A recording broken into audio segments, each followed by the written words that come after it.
Hey guys, Gabe from the Minnesota Airsoft Association. I am driving home from Action Sports Wisconsin, where David from Project Echo Airsoft and I were media for American Milsim's Northern Front 6.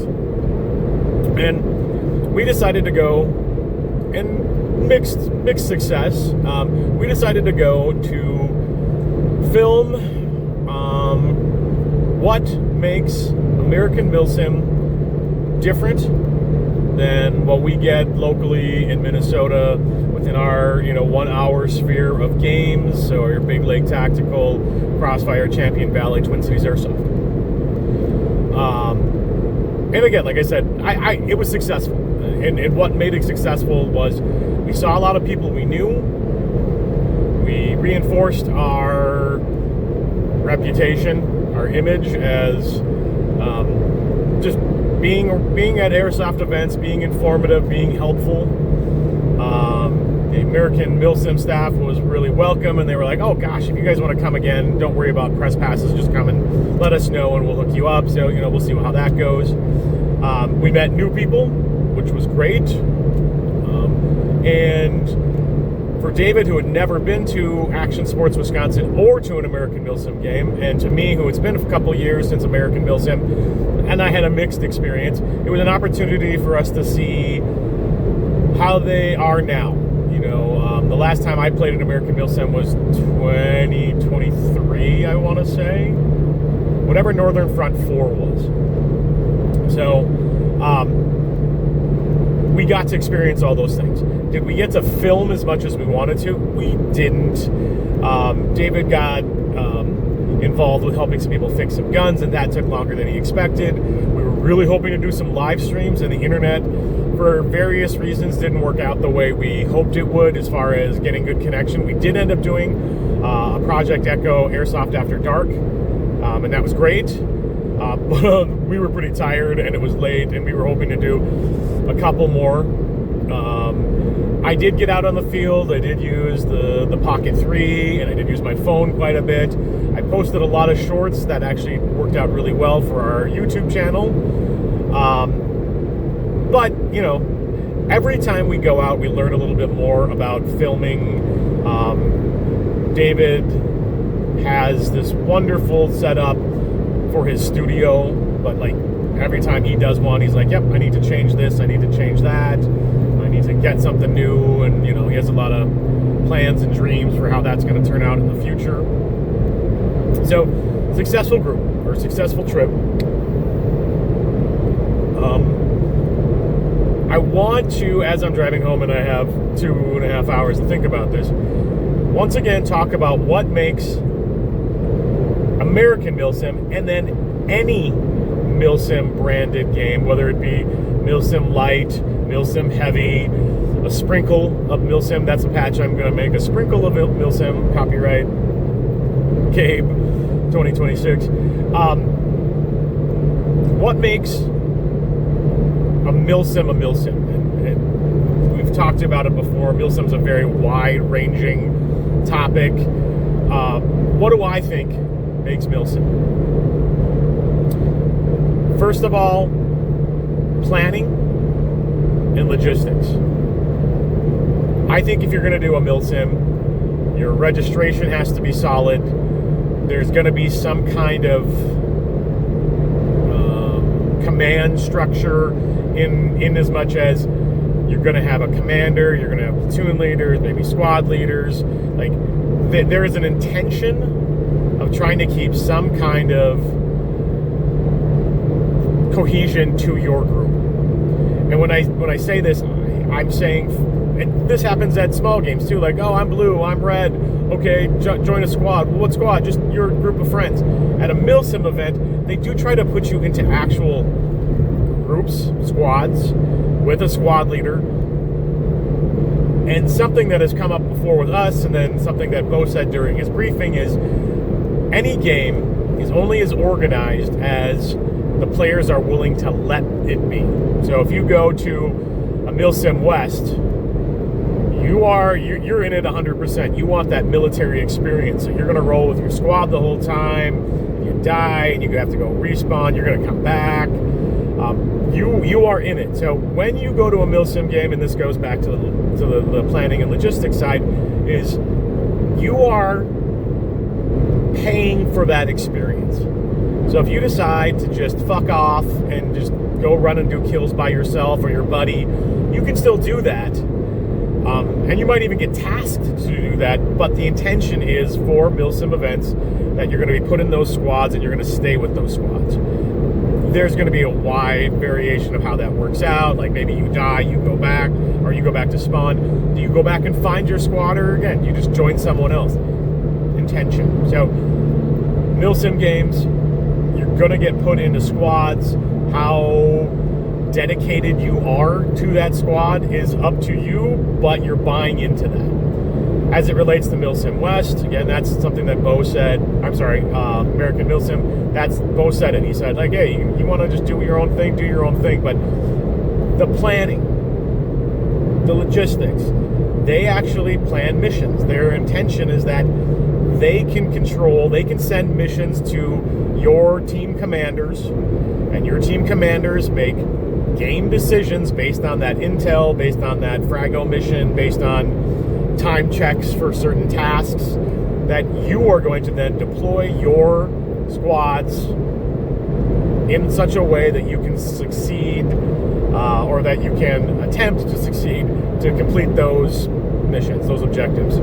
So pre-planning, you're going to get onto a team when you register what team you want to play. Red, blue, UFS, cost, Western Alliance, yada yada, like whatever the factions are for the game world you're playing in. You're going to get put into squads. Additionally to that, so there's expectations for players, and that's a varying level too, depending on the Milsim event you go to. You go to a Mir, an AMS, a Third Coast, or a Milsim West, they will have a list. And that list varies from have good goggles, have a dead rag, have a dead light, have you can carry 7 mags. There will be an increasing amount of requirements and or restrictions depending on the kind of Milsim game you're playing. But there's also an expectation of that. And that is also on the player. If you look at a list and go, oh, this is too much, or oh, this is stupid, maybe that's not for you. Frankly, right? Like, that might not be the thing that you're into. So you get squads, you get a required list. Lots of places will then continue to send you updates. I think one of the things we get in our local community is they say, here's a game this weekend, hope to see you. From open sessions to operations to large games. You're just, sign up. There's a side maybe. We'll see you there. Read the rules. At a Milsim event, there is an expectation that you do your homework, that you're paying attention, that you're engaged. And that's not universal, right? Like, some people just go, I know what I'm doing. I don't need to read this.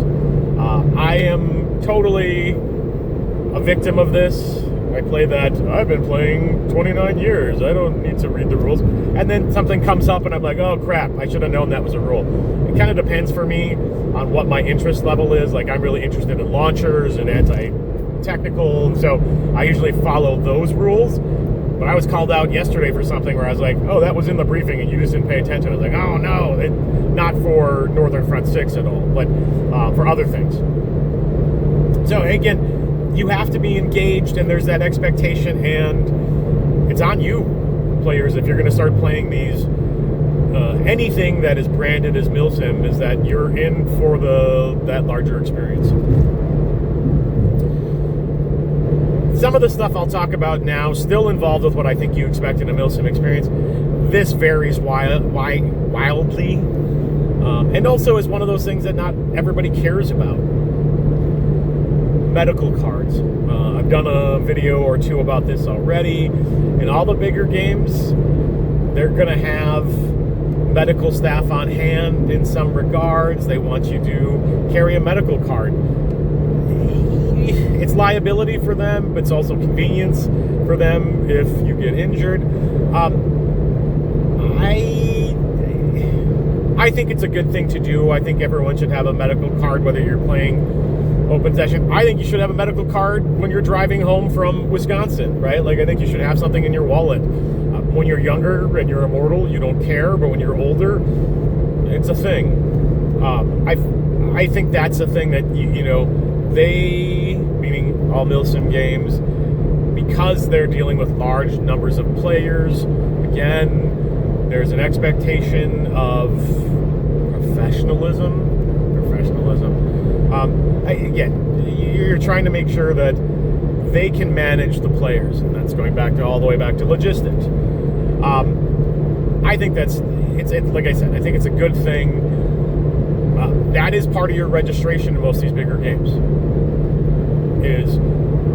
Did you read the rules? Yes. Do you have all your proper gear? Yes. Show me your goggles. Show me your dead rag. Show me your dead light. Show me your medical card. Right? Things like that. Chronoing, I don't need to talk about chronoing much other than I expect in larger games with lots of players, that they will have appropriate, and that this goes to the larger point, like they'll chrono your guns and like how they tag them is, a lot of the bigger Milsim events use that. I don't remember what they call it, but like marking tape, where it's like there's a film. They're heavy duty stickers. Going back to logistics, and I am kind of just jumping around, but I am driving.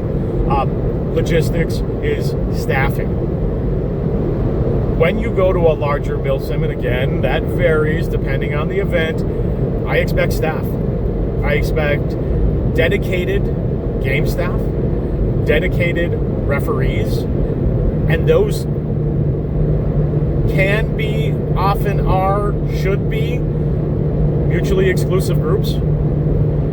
Sometimes your game organizers are there to make sure the flow is working, making sure missions are happening, making sure props are getting set out, or missions are being watched. Like, yep, I'm watching the clock. They just said 10 minutes for hold time. Whereas your referees are watching for gameplay, game issues.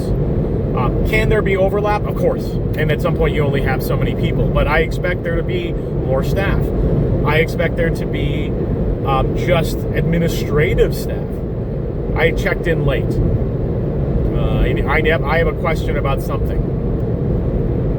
That's where, and I'll go back to my experience most recently at Stonebreaker in South Carolina at GTI, where Third Coast Airsoft, they must have had 30 plus staff members, on top of their administrative staff, on top of their game staff. Then they had chrono staff. Like, they had 10 people running chronos. And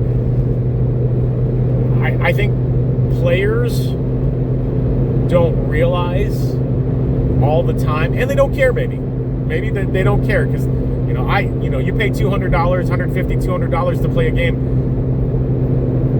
You might not care how things are getting paid for, because you've paid for it.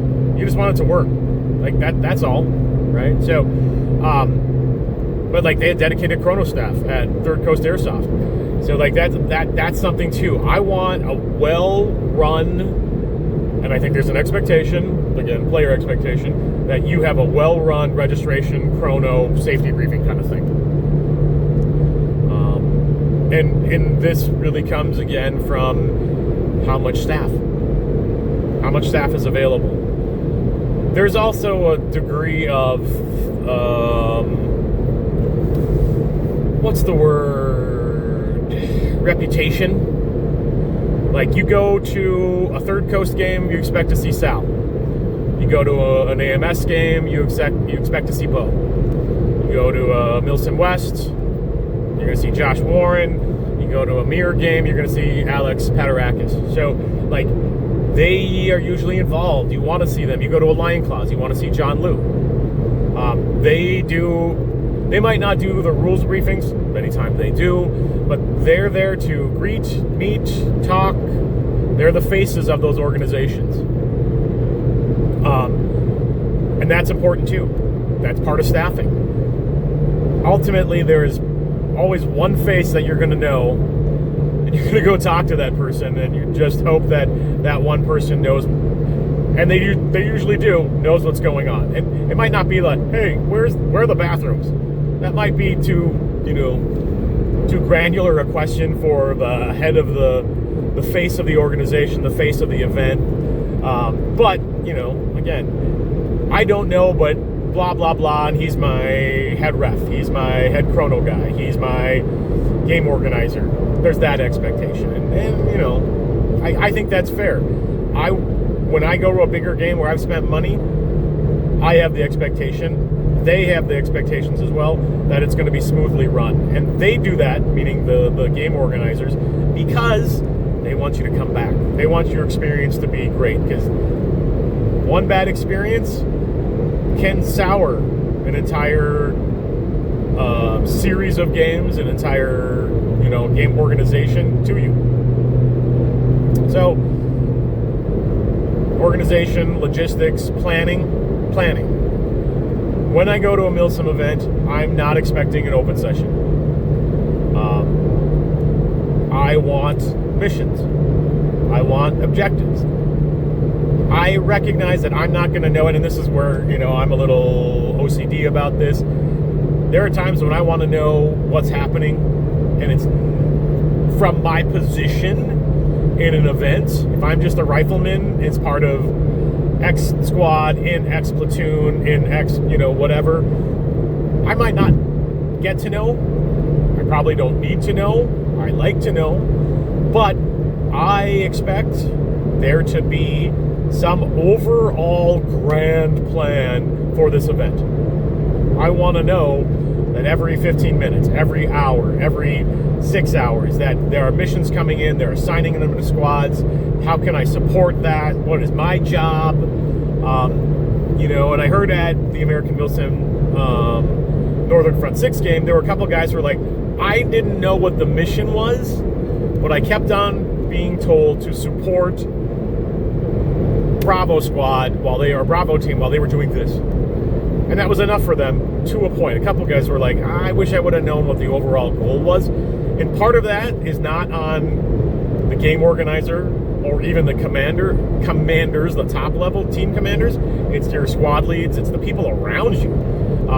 I was watching later in the day a mission to find a SAM site. And I was filming, so I was just standing in the open with my bright vest. I didn't get shot all weekend. That was very cool. But at some point, I was just standing there looking around, not focused on being shot, right? And that's a big deal. At some point, I just looked and I was like, oh, there's the SAM site. And it was 50 feet away from a player who was not looking in that direction. And it was, I don't know, 20 minutes where many players from one team were in the right zone to be seeing this objective that they were fighting for. And finally, a very vocal, very, obviously experienced AMS player was like, what's the mission here? Aren't we supposed to be preventing the other team from finding the SAM site? And they're like, yeah, we are. And they're like, where is the SAM site? And it was just crickets. And he actually just kind of looked up and was like, it's right there. Did you guys realize it's right there? And there were guys, again, in front of it who were like, oh, is that what we were looking for? Because they were just shooting at that point. They were just interested in shooting at that point. So, wanting to know what the mission is, that order distills down from command down to you, and it's two ways, or it's a two-direction street, two-sided street here. People, your squad leaders, anyone in a leadership position, and that can be a player who decides just to step up. You use your voice, they use their voices, they should tell you. If you don't know what's going on, and you want to know what's going on, and I might have said this before, use your voice. hey, what's the mission? What are we doing here? What's going on? That kind of thing, right? So I expect, back to the original, I expect there to be missions, objectives. I like props. I like things to do. At AMS's Northern Front 6, they had a couple different things going on. They had standard flags. They had some frago missions to recover things. The SAM site thing, there were multiple SAM sites around the field in which they did a good job, which is they rotated teams around. So there was some overlap, like everybody go for SAM site 3, but I think more what it was green, go for SAM site 3, tan, a little bit later, saying, oh, by the way, green's going for SAM site 3, prevented. So there was a lot of rotating around the field, trying to get people to move. Tangents, and there'll be lots of these. At some point, I was watching from off field, and I was like, oh man, looks like green's getting pounded because brown's coming in. And then at some point farther, I was like, oh, that's weird. Now it looks like green's on the move and brown's losing. And that was on purpose. That was clearly they were, it was, I don't want to say scripted, but it was intended that, hey, Brown, once you're done with this, fall off this position. So it was, I know when you're playing any game, and I've experienced this at Milsim events, you take over something and you go, well, now that it took me so long to get this position, I'm not giving it up. And if the game says, yep, nope, thanks for giving it, you got your mission, now fall back and do something else, you're buying into that too. Now, I have been at games where there has been complete domination by one team. That's a little different, and that's really where I feel like game organizers got to step in. For Northern Front 6, I didn't feel like that happened at all. I thought it flowed very well, frankly. And the players I talked to, they were tired. It didn't matter what I had seen, and I didn't relay any of that to the players. I was trying to be super neutral about it. But when I asked them, how do you think things are going? Both teams were like, it's been a tough day, but I feel like there's been a lot of give and take. I did not ask about the score. I am a person who likes to know scores from a transparency point of view. It does not affect whether or not I will fight harder or quit or rage quit because I'm losing so badly most of the time. But I like to know. I didn't ask. I didn't hear other people ask during the course of the day at Northern Front 6 because I feel like both teams felt like things were going very well. Like they were in the running. And I felt like they were. So we'll see. I'm driving home Sunday morning. There's another 4 hours of gameplay today at Action Sports Wisconsin for American Milsim's Northern Front 6. But I have other stuff going on today, so I had to come home. I am hoping, looking at you AMS players for Northern Front 6, to tell us how it went. And the game organizers will as well, but, I get it. I've run games. When a game ends, you want to clean up and go home. And depending on where home is, posting the score might not be your primary objective until you get home, which might be days later. So I'd like to know the score. I'd like to know the scores. But going back to expectations of plans, missions, and how that relates to scoring, I think everybody really enjoyed the event. Didn't feel like one side was really swatting, smashing the other. And if anything, felt pretty even. So I think that's something to expect from Milsim. Is you're expecting real missions, real objectives, and additionally to that, going back to the logistics, someone watching overhead, not a game organizer. It is a game organizer, but what do they call them? I'm blanking on it. Basically, your game master, if we can still use that word. Someone watching the overall arc of the entire event. And that goes to, I'll say additionally to, at some level, having a little kitty or back pocket full of extra missions in case something is happening. where a team is, like, oh, they need some points, or they need an option. I think in other events I've been like, if you're dominating, we're dominating. Don't give them extra chances. We have to. You do. Because I don't like blowouts. I don't think many people do. So, organization, planning, logistics. What else? What else do I expect from Milsim? Consistency. And when I say Milsim, I'm talking about just larger games.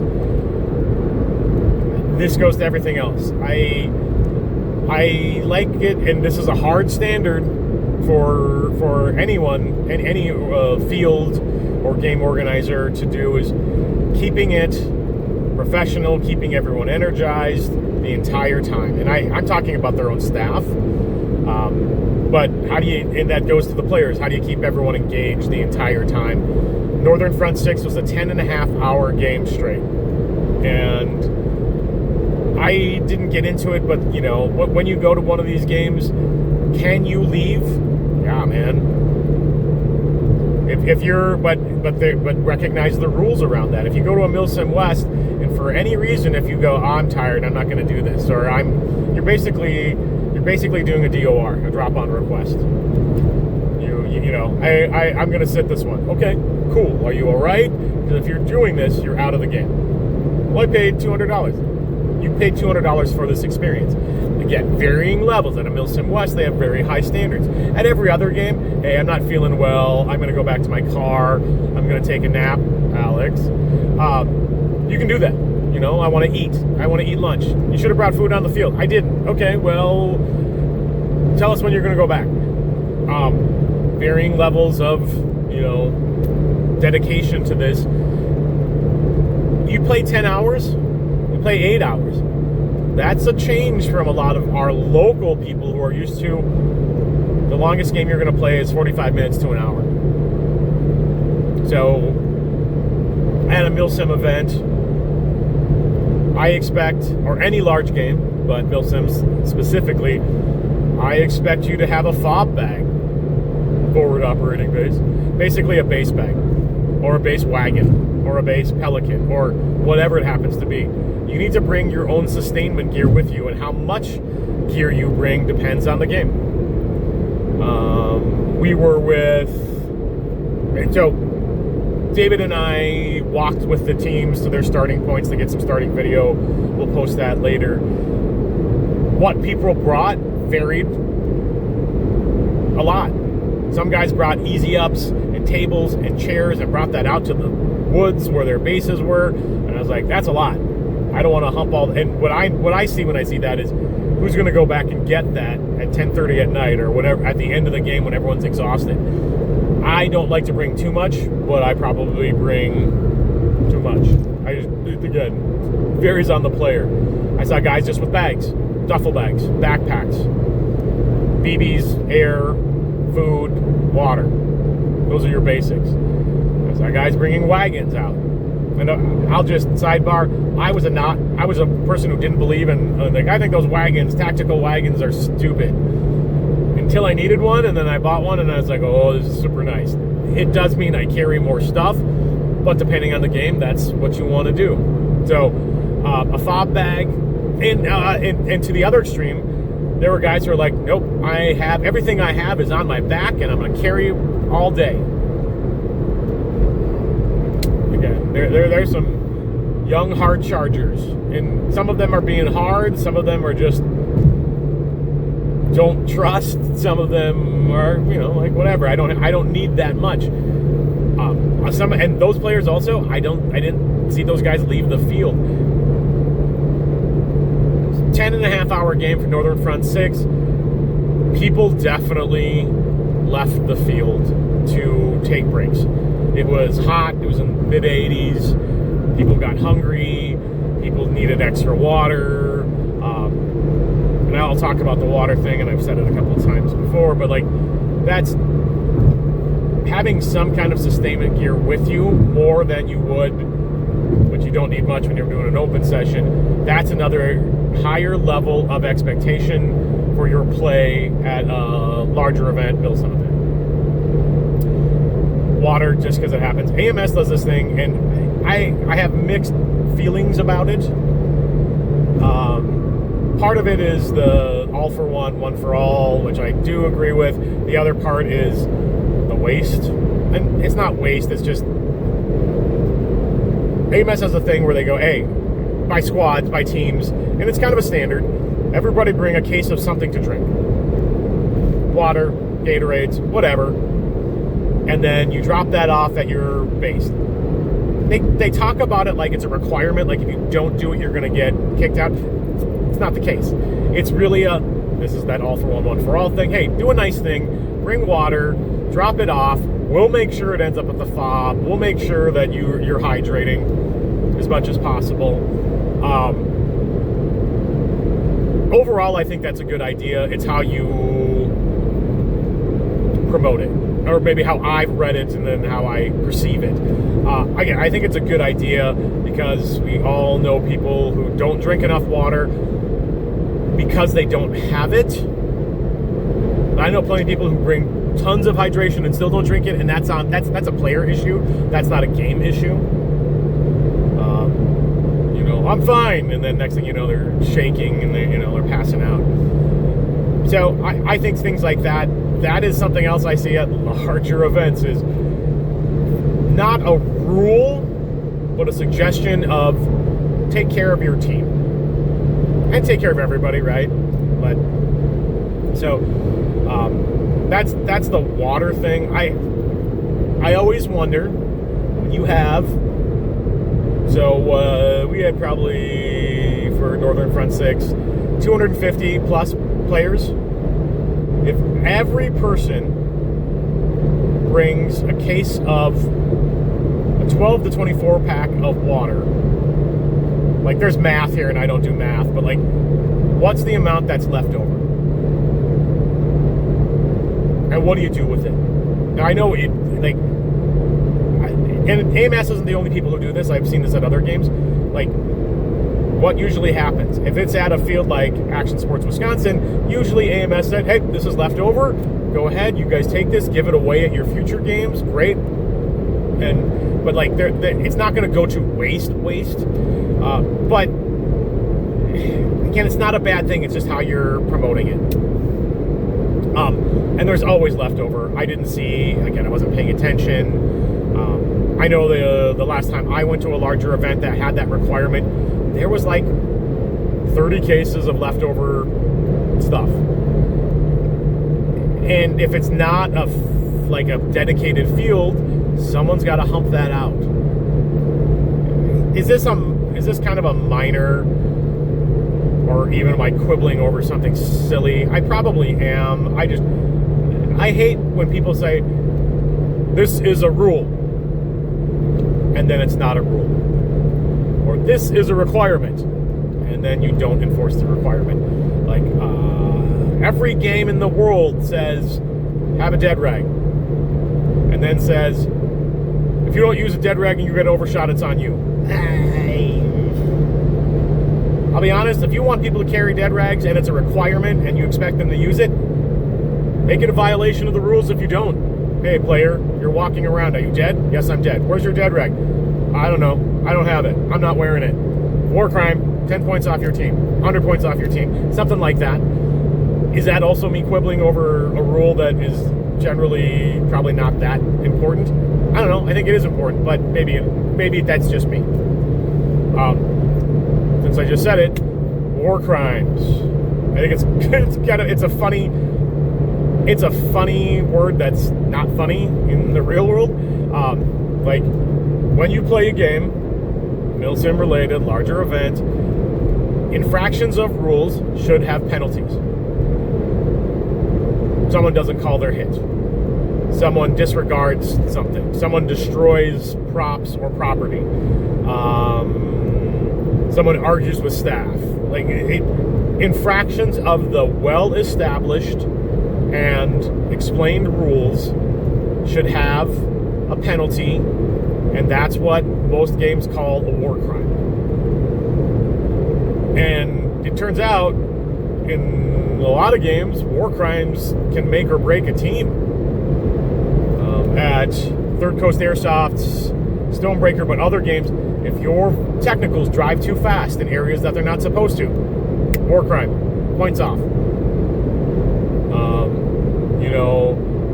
Player is seen doing something not according to the rules, not calling their hits, war crime. And we might talk to them, but we might also go, nope, I saw there was a war crime. Hey, Green just did something. Take off 100 points from their game, from their points game. I like that. Usually the only people who really know about war crimes are commanders. And then how far do you go? I was at a game where, and it was an AMS game, where a buddy of mine, so they have a drag rule for medics. So if you're injured, you have to be physically dragged. Not hand on shoulder, walk with me, run with me, jog with me kind of thing. You have to actually be dragged. And I'm just gonna, some of us are bigger boys, but some people really like that. Some people are like, don't break. I've seen people's gear rip off their bodies because someone grabbed them by their straps. And that's again on the player, have good gear, but you go to know the medic rules because that kind of thing turns out to be an issue. War crimes, someone crawls to someone to get medic. At a previous AMS game, a buddy of mine got dragged, did not want to get dragged, and was like, don't drag me. They grabbed him by his legs, and they ripped his pants. Later in the day, that player who had ripped pants was like, well, screw it, this pant leg is messed up. They ripped off the bottom of their pant leg. He got a war crime for not being in uniform. And it was towards the end of the day. And I was like, that seems a little much for me. So I think having standards is 100% important. That's now on the game staff to kind of realize, what happened? What happened to your pant leg? Why you, I don't remember. I'm pretty sure that he had one leg that was full and one that was half because he just ripped off the bottom half of his pant leg, and he got dinged for that. We got points taken off from us because of that. And I was like, okay. But either way, war crimes, penalties for not following rules, or that's part of a Milsim event. And I think that's a good thing generally. How severe they take that, varies based on the organizer, their mood, their time, whatever. So, planning, logistics, organization, missions, objectives, rules. If I'm thinking about the larger games, it's really about how it's run. What is your expectation? How are things done? That's the stuff that I think is super important in the larger games. And what you should expect, and what they expect from you. Swag. I think people think you're going to get a bunch of really cool stuff when you're playing a big game. And, they're sponsors, so, sure, there's maybe some expectation of that. I know that for Northern Front 6, EVIC was a sponsor, and they gave out some pretty convenient dead rags. I like the fact for two reasons. One, everybody has a dead rag when you hand them out. So when someone's like, oh, I don't have one, you'd be like, we gave you one. We literally gave you one in your, in your registration pack. We know you had one. Why don't you have one? Points deduction. On the other side of that, people lose that stuff all the time. I picked up 4 or 5 dead rags that I just turned in at the base or at Game Organizer, and it's just like, hey, more lost than found. So the sidebar on that is if you're going to any game, I feel like you should have more than one dead rag, and you should use it. Other things, again, the bigger games, when you start having sponsors and stuff like that, patches. This is something that does not matter to me most of the time. And this question for all of you: do you expect to get a game patch? Special game 57. Like, people have patch walls. People have, patch walls are a thing for a lot of people. Is that an expectation for you? I usually buy into the hype the first time I attend an event. Then as I start going back, that lessens for me because I just have a lot of patches at some point. AMS has a thing where if you go to a bunch of their games, you get, you can say, I've been to X amount of games, and they have stars. Third Coast Airsoft, if you do their Tier 1 exercises, they have ones for 10, 50, 100 kind of thing. So there are people who track that. I'm not always that guy. Like, I definitely have a resume of things I've played, but I don't, at some point, it's not a flex. I got too many patches. And then I feel bad that I just have too many patches. So, what else do you usually get in registration packs? I feel like things like, we're in a world, and yes, I am of beekeeper age. I like to make my own schedules. I don't expect the fields to do it. Also, I don't usually. I'm OCD, so I like to do things my own way. But I like posted schedules. It doesn't have to be in your registration pack, but I really like when it's around. And I find a lot of people don't know what the schedules are, and they're asking about it. And I'm like, did you see the huge sign? Like, I saw a lot of people taking pictures. We live in a digital age, so a lot of people were taking pictures of the schedule. I don't think it needs to be part of a registration pack, but it was right in your registration, and I think that's good. Going back to things I expect at a larger event, back to logistics, back to planning. I expect everything to be on time. Start X, end X. If there's a lunch break, okay. But most of those big games don't have that. There might be a break between day and night so that you can shift out gear, but not always. So how do you plan for that as a player? I 100% think games should start on time whether or not the players are ready or not. I know at a Milsim West game, after they do a gear shakedown, you got to prove all your gear, you just start moving. So the schedule starts basically once the game starts, you're just in it. That's their thing. Game starts at 10. I'll be there in 20 minutes. Okay. You're going to be 20 minutes late. Your team's now going to suffer because they don't have you or your squad or your LMG or your sniper rifle because you were farting around. I strongly believe that is something that should happen across all types of airsoft games. I don't care if you're ready to play. There's a schedule, we're sticking to it.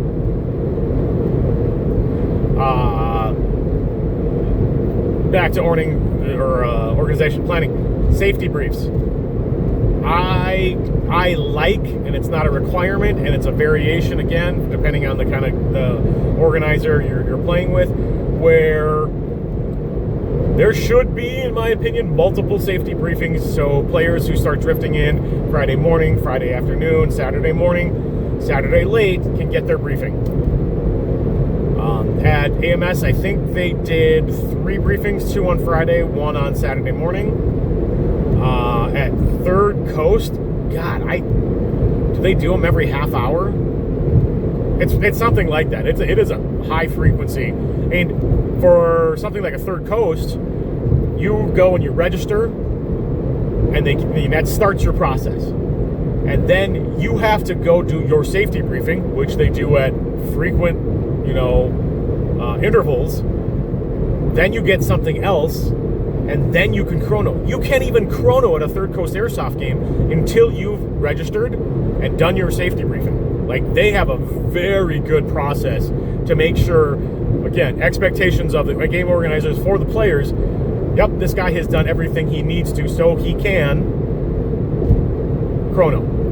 Whereas I know people who show up to a game, they haven't registered, that they're like, I got to get in that chrono line before it gets too big. And you want to get in that chrono line early. But at a third coast, you have to do steps before you can even get there.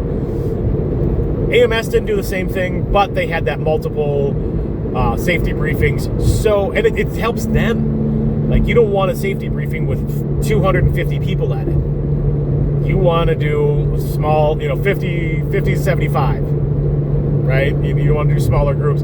It's just easier to deal with. Everybody can hear it. People can ask questions. You're not going to be there for an extra hour because people are like, oh, here's a weird variation on your rule. Can I do this? That also happens at every game, and it's funny to me, but players are always looking for an angle.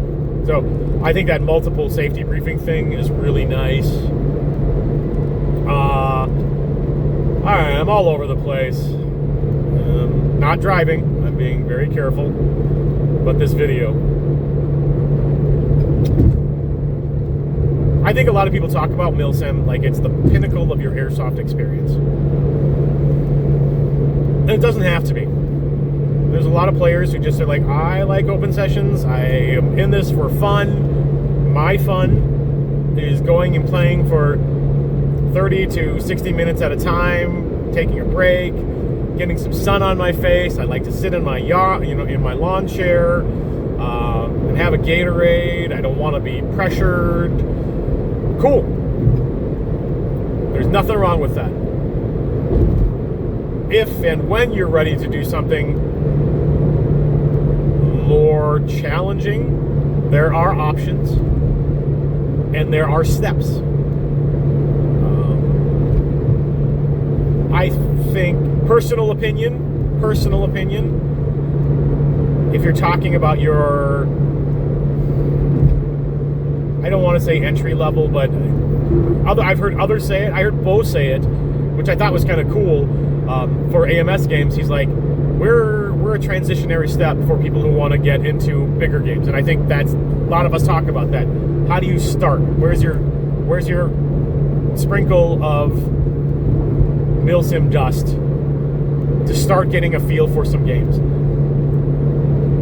Here we are, June 2026. The next 2 weekends of Big Lake Tactical, you have Operation Viking Raid and you have Operation Nightshade. Those are what we again have been calling Milsim Light. There are aspects of Milsim games in those events locally. Bring a fob bag. Maybe that's it. I know some other rules are coming that people like that are running some future games, so expect to see those, but that's really light. Then you may be talking about a mere tactical, again, my opinion, where you get a really good venue, but maybe not the highest of expectations on the players or staffing. And that's not a dig, that is just your expectations are slightly high, you get to take one step up. You're talking about maybe next your American Milsims and your Lion Claws events. Again, great events. Higher expectations on what's expected for you. Higher expectations on what you have for the game organizers. How's that game going to be run? Next up is probably your Third Coast Airsoft. A lot more organization. A lot more expectations. And then I'll just say it, and I have been saying it all weekend, then you got your Milsim West, where you are signing up for a 36, 72, whatever. You're signing up to, whether you are or not, a level of military experience. And when I say that, you're doing a field training exercise for X amount of time. The duration of the games are longer. Expectations are very high. Does that always equate to a better game experience? It should.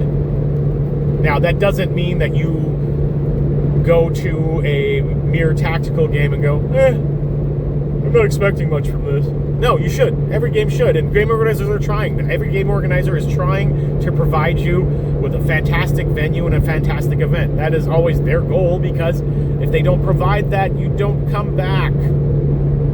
And every game organizer, from local fields all the way up to the top, they suffer from one bad. You can have 100 great games and one bad one, and that ruins your rep for a period of time, right? So they want to provide you with a good game. So when I'm talking about steps of or tiers of Milsim, it's more so what's about involved with the overall expectations, you and them.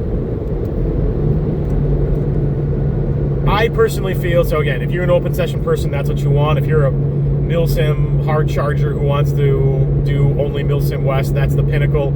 I met a lot of guys at AMS, Northern Front 6, who were like, oh, I've played a bunch of Milsim Wests. I wanted this because I wanted to experience it. I wanted to see how it was different. I wanted a maybe a little bit of a,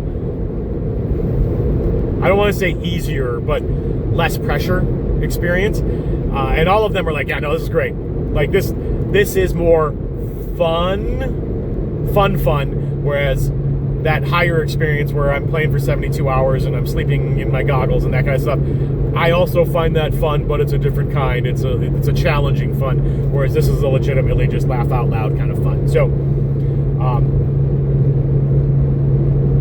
I feel like it's an opportunity for players who want to try something else, expand.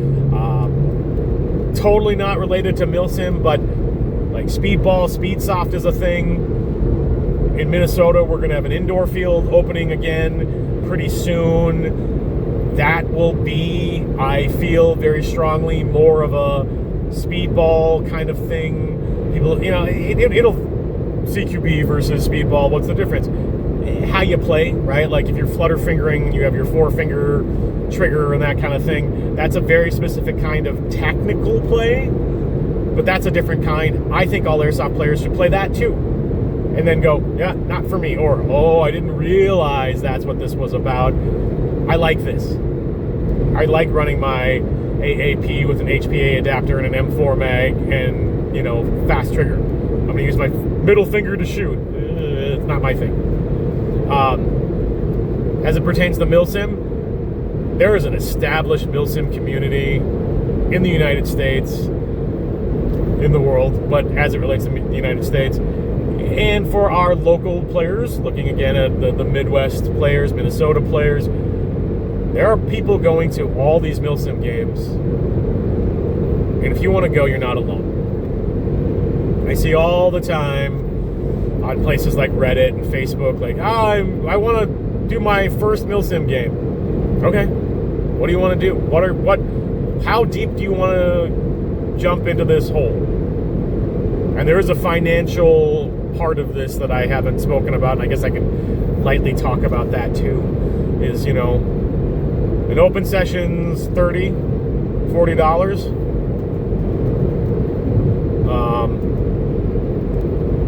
Milsims, I'm sorry, let's take a step back. Open sessions, $35 to $40. Larger operations, $40 to $80. Milsims start at $100 and go up. And depending on how much you add on to that, it can get kind of expensive. AMS was $160, and that involved, that included, like, you got a game patch with that, right? So like there was something there, but then there's extra products, and like a lot of places are like, you want to order a T-shirt, you want to order, a branded this event T-shirt, that's an extra $20. Third Coast Airsoft, you want to do Tier 1, that can be another $100. So their ticket prices are, you're paying $300 for a Tier 1 and full game experience, not including, you want an additional patch, you want a faction patch, you want a squad patch, you want a T-shirt, you want other stuff, starts to grow. So how much you do with that? Your own sustainment gear. How many bottles of BBs? How many cans of gas? Do you have HPA and need refills? That costs money. Additionally to all that in a Milsim, are you camping? Or are you staying in a hotel? Or if you're fortunate enough to be playing a Milsim game where it's in your hometown or, a couple hours away, you end up driving home, that's an additional cost. Another additional cost, and it's a big one, travel. For me, from Minneapolis area to Action Sports, Wisconsin, 3 to 3.5 hours, it's like going to my cabin. Okay, not a bad thing. Guys came from Missouri. Guys came from Indiana to go to play Northern Front 6 this weekend. So guys from Kansas City. Start getting into that 7-8 hour drive. Well, now that's not only a time commitment, because maybe you have to take time off from work. Still a money concern. But now there's also gas. And, gas prices are up, people. And going back to things that we've talked about on our regular streams is, if every weekend there's a big game and you only have enough to play one of them, now you got to pick. And it's up to the game organizers to try to convince you that their game is the game you should play. Or do other things. Shout out to Operation Viking Raid and Nightshade, where they have a battle pass where you can buy in for both games for $10 less than paying for both individually. So, at a Milsim event, for my weekend to do media for an AMS event that I only went, again, I paid to be press. That was one of the things. I'm probably into this because I hotel, and here's my driving, $400. And I didn't have to buy BBs. I didn't have to buy grenades. I didn't have to do any of that stuff. So my trip for this weekend was $400, let's say. My trip to Stonebreaker in May, that's Third Coast Airsoft Stonebreaker at GTI in South Carolina, $5,000. Now, $2,000 of that was stupid purchases. I bought a mortar. I bought a mortar. I bought $1,200 worth of tagging. So that might not apply to you, but for me, I was like, oh no, this is how expensive this trip was. Last year, I went to a Third Coast game, Starburst in Texas, $2,000. That was hotel, flight, rental car, sustainment gear or sustainment supplies. That was $2,000. I think if you're going to travel to play a larger game, so not in your 1 hour sphere, obviously, not even at your 3 hour sphere, if you're even just going to go up to Mears Sky Shield in the UP of Michigan, you're going to be over $500 on that game, people. Even if you go bare bones. And part of that's, it's all the things we just talked about. Travel, lodging. Maybe you just got to buy a tent, better tent. Maybe you can sleep in your car. Okay, you can shave it down as much as you want, but that depends on the player. How willing are you to be uncomfortable for X amount of time while going to a game that you paid $100+ for, $200 for? So considerations on Milsim. That's expectations for you as a player on what you should be willing to spend. What you're willing to spend, and then the other half of that is what you're capable of spending. I totally saw. Well, let me think about this for a minute. I was going to say, were there younger players at Northern Front 6? Yes. Did I see a ton of 16 to 20-year-olds? I didn't. I wasn't super paying attention, but I didn't see that. And I think that's because you start to get in the realm based on the cost of the games, travel, the other logistical parts of that, where you're pricing yourself out for certain groups. And that's expected as well. Though at the last Third Coast Airsoft game, definitely there were dads who brought their kids who were very young. Okay, but they could afford it. So money is a part of it. Do you need the biggest, bestest Gucci gun and Gucci gear to play a Milsim game? Nope. Absolutely not. Does it help? Yeah. Is it pay to play? I'd like to say no, but there's definitely an aspect of that, right? Like, I can't deny that there's a pay to play aspect of it, to Airsoft in general. And once you have enough money, you want certain things. Tangentially to also, I totally missed this. When you play a Milsim game, there's an expectation on your uniforms. Not gear, always, but uniforms. pretty standardly, you're playing a green versus tan. You're expected to have something green versus tan. I know that one of our buddies, Alistair, he asked about his color of pants, and they were like, nope, those pants don't work. It's not on our allowed list. It's mostly green. Nope, it's not on our list.